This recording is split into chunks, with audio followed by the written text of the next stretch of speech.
Assalamualaikum warahmatullahi wabarakatuh. Om Swastiastu, Namo Buddhaya, salam kebajikan, salam sejahtera untuk kita semua. Selamat malam.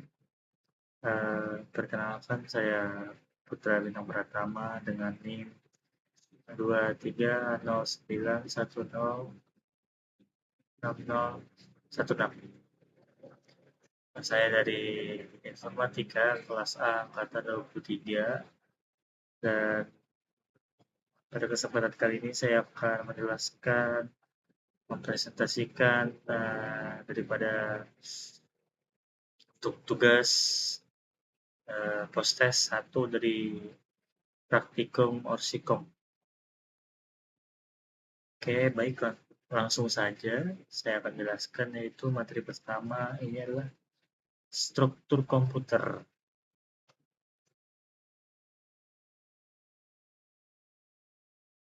Definisi komputer. Apa itu komputer? Komputer adalah alat elektronik yang dapat memproses input, menyimpan instruksi, dan memberikan output dalam bentuk informasi. Menurut beberapa ahli seperti Brismer dan Sanders, komputer dirancang untuk menerima, menyimpan, dan memproses data secara otomatis. Nah, ini merupakan bentuk komputer di tahun ini, tahun 2024, paling baru. Di sini ada CPU yang ada RGB-nya, lalu ada monitor curve yang lebar banget ini. Terus ada keyboard mungkin 50%, ada mouse yang wireless, canggih sekarang. Setup impian ini mah. Nah, kita masuk ke sejarah komputer. Mungkin kita bertanya-tanya, kalau yang tadi itu adalah yang paling baru, dan ini adalah komputer paling awal, yaitu tahun 1800-an. Yang membuat ini namanya itu Charles Babbage. Pada tahun 1822, Charles Babbage, seorang matematikawan dan penemu asal Inggris yang dikenal sebagai Bapak Komputer. Dia merancang dua perangkat kalkulasi mekanis yang revolusioner pada masanya, yaitu Difference Engine dan Analytical Engine. Apa itu Difference Engine dan Analytical Engine? Difference Engine adalah mesin hitung mekanis yang dirancang untuk menghitung tabel matematika secara otomatis. Mesin ini menggunakan roda gigi untuk melakukan perhitungan dan dapat menghitung hingga 20 desimal. Lalu, untuk Analytical Engine dalam desain komputer mekanis yang lebih canggih dan dianggap sebagai pendahulu komputer modern. Dirancang pada tahun 1837, mesin ini memiliki konsep yang mirip dengan komputer saat ini, termasuk unit CPU, memori, dan kemampuan untuk diprogram menggunakan kartu berlubang. Ini merupakan contoh gambarnya. Ini mungkin untuk contoh gambar Difference Engine. Lalu lanjut ke perkembangan awal 1930-an yang ditemukan oleh Alan Turing dan Konrad Zuse. Pada tahun 1930-an, Alan Turing mengembangkan konsep mesin yang dapat menjalankan sekumpulan perintah yang dikenal sebagai Turing Machine. Konsep ini menjadi dasar bagi komputer modern. Lalu untuk Konrad Zuse pada tahun 1936, dia merupakan seorang insinyur asal Jerman, menciptakan komputer digital pertama yang diprogram, yang disebut Z1. Ini merupakan contoh gambarnya ya. Yang ini punya Alan Turing tadi, Pilot Ace. Ini dia beroperasi pada tahun 1990 dan menggunakan tabung vakum dan memori garis tunda Mercury. Lalu ini yang punyanya Konrad Zuse tadi. Dia dirancang pada tahun 1938 dan selesai pada 1941. Nah, lanjut ini komputer generasi pertama dari tahun 37 sampai 46. ENIAC pada tahun 1903 merupakan komputer digital pertama dengan tujuan umum. Kepanjangan ENIAC itu sendiri artinya Electronic Numerical Integrator and Computer. Dikembangkan di Amerika Serikat untuk keperluan militer selama Perang Dunia Kedua. Kemungkinan untuk memecahkan kode-kode perang kali ya. Lanjut, nah ini yang terakhir, perkembangan lanjutan. IBM. Herman Hollerith mengembangkan sistem hardware yang mampu menghitung hasil sensus Amerika Serikat pada tahun 1890. Ini mungkin typo kali ya, 1880 kali ya. Yang kemudian menjadi dasar bagi pendirian perusahaan komputer IBM. Ya, ini dia. Yang memakai monitor tabung ya. Lalu komputer terus berkembang dari generasi ke generasi dengan peningkatan signifikan dalam hal kecepatan, kapasitas penyimpanan, dan kemampuan pemrosesan data. Oke, lanjut ke sistem komputer.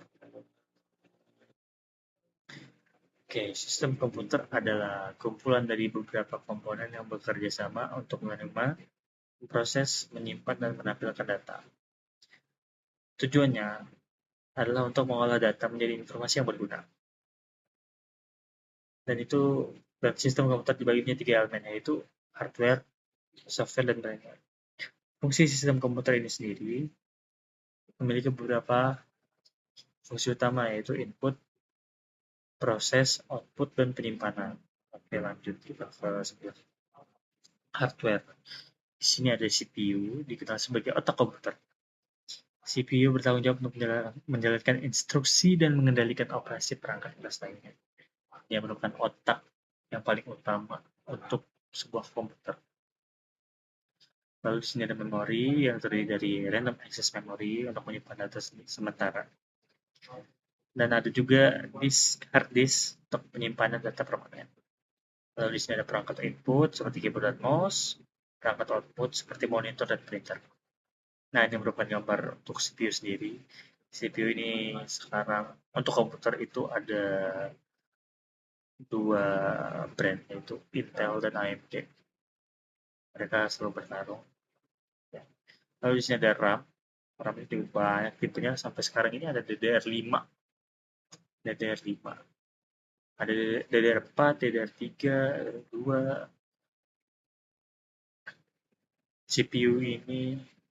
CPU itu udah sampai Intel sampai Gen 14 kayaknya. Ya banyaklah perkembangan teknologi zaman sekarang. Lalu di situ ada input device dan output device. Bisa lihat sendiri ada keyboard, mouse, joystick, dan lain-lain untuk input, dan outputnya itu monitor, printer, dan headphone. Lanjut.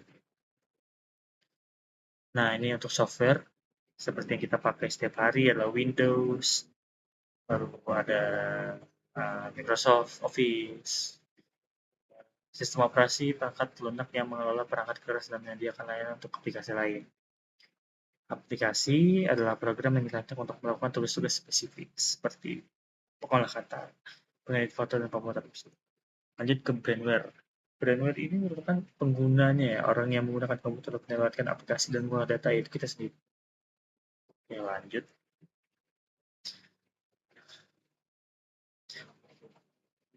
Struktur komputer mengacu pada cara komponen-komponen dalam sebuah sistem komputer saling berinteraksi dan bekerja sama untuk menjalankan instruksi dan memproses data. Lanjut aja. Nah, di sini tuh di bagian CPU yang tadi kita lihat itu tuh terdiri dari 2 bagian utama, yaitu ALU (Arithmetic Logical Unit) dan CU (Control Unit). ALU adalah bagian dari CPU yang bertanggung jawab untuk melakukan operasi aritmatika dan logika. Fungsinya itu ya melakukan operasi dasar seperti penjumlahan, pengurangan, perkalian, dan pembagian, melakukan operasi logika AND or NOT dan XOR, operasi perbandingan. Lalu untuk CU itu dia yang bagian mengendalikan operasi komputer seperti mengambil instruksi dari memori utama, menguraikan instruksi, mengendalikan aliran data, mengawasi kerja dari ALU itu sendiri. Terus ada juga yang namanya memori. Ya, ini yang tadi saya perlihatkan, yaitu dari RAM, random access memory, dan ROM, read only memory. Keduanya ini sama-sama menyimpan Perbedaannya yaitu RAM itu ya bersifat sementara dan ROM itu permanen, sering digunakan untuk menyimpan data secara yang data permanen lah. RAM adalah jenis memori komputer yang digunakan untuk menyimpan data sementara. Ya kan? Karakteristik utama RAM itu yaitu volatile, data dalam RAM akan hilang ketika komputer dimatikan, kecepatannya tinggi, lalu dia ya penyimpanan sementara seperti yang saya sebutkan tadi. Terus ROM digunakan untuk menyimpan data permanen, menjadi dapat diubah ataupun dihapus dengan mudah. Dia non volatile, datanya tetap ada meskipun dimatikan, komputer dimatikan, penyimpanan permanen, dan tidak dapat diubah.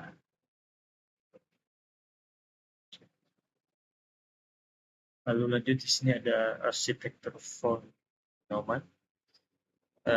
Ini merupakan model dasar yang digunakan dalam desain komputer modern. Model ini mencakup unit pemrosesan, memori, perangkat input-output, lalu ada push system, jalur komunikasi yang menghubungkan sebuah komponen dengan komputer. Selanjutnya, ini adalah data bus salah satunya yang tadi. Data bus adalah jalur komunikasi yang digunakan untuk mentransfer data antara komponen-komponen dengan komputer seperti CPU, memori, dan perangkat input-output. Karakteristik utamanya yaitu bidirectional. Data dapat mengalir ke dan dari lebar busnya misalnya 32 bit atau 64 bit menentukan jumlah data yang ditransfer sekaligus. Fungsinya mengangkut data yang sedang diproses atau akan diproses oleh CPU. Lalu ada address bus. Ini merupakan jalur komunikasi yang digunakan untuk mentransfer alamat memori dari CPU ke memori atau perangkat input-output. Dia karakteristiknya yaitu unidirectional, hanya mengalir dari CPU ke memori atau perangkat I/O. Lebar busnya menentukan jumlah alamat memori yang dapat diakses oleh CPU. Misalnya address bus 32 bit dapat mengakses hingga 4 GB memori. Fungsinya mengangkut alamat memori yang menunjukkan lokasi data yang akan diakses atau disimpan. Lalu ada control bus adalah jalur komunikasi yang digunakan untuk mengirimkan sinyal kontrol antara CPU dan komponen lainnya. Karakteristiknya yaitu bidirectional, sinyal kontrol dapat mengalir ke dan dari CPU. Fungsinya untuk mengangkut sinyal kontrol yang mengatur operasi seperti membaca atau menulis data, serta mengelola sinyal interrupt dan status. Nah, ini merupakan penerapannya.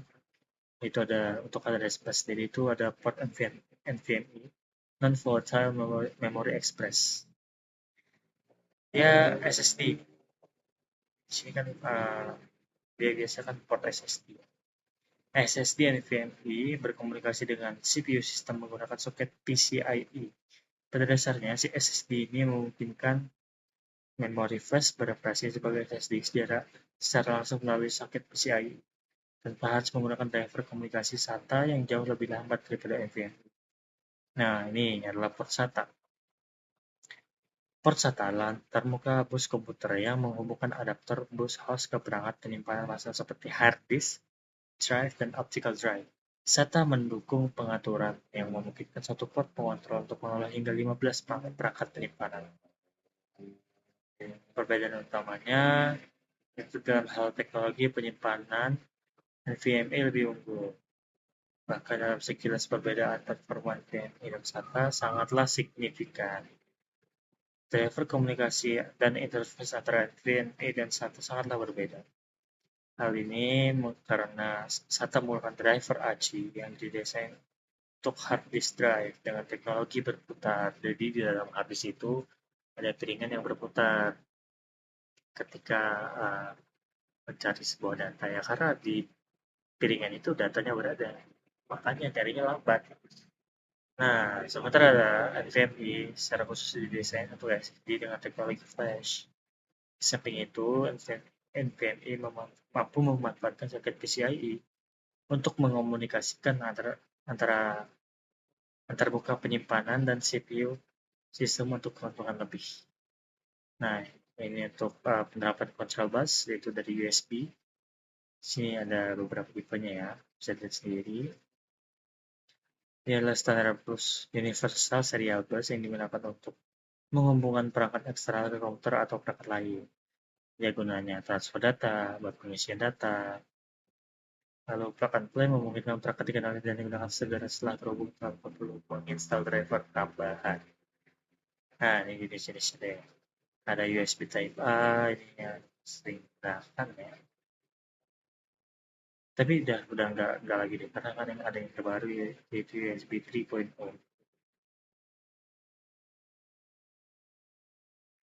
Terus ada USB Type B untuk kotak digunakan untuk printer dan scanner. USB-C untuk HP, untuk charger, charger laptop maksudnya. Ya banyak deh, USB Type C ini banyak digunakan banyak perangkat, banyak namanya support lah zaman sekarang. Mini USB dan micro USB ya, versi lebih kecil yang digunakan pada perangkat portable seperti kamera dan ponsel. Nah, ini ada kecepatan-kecepatannya ya.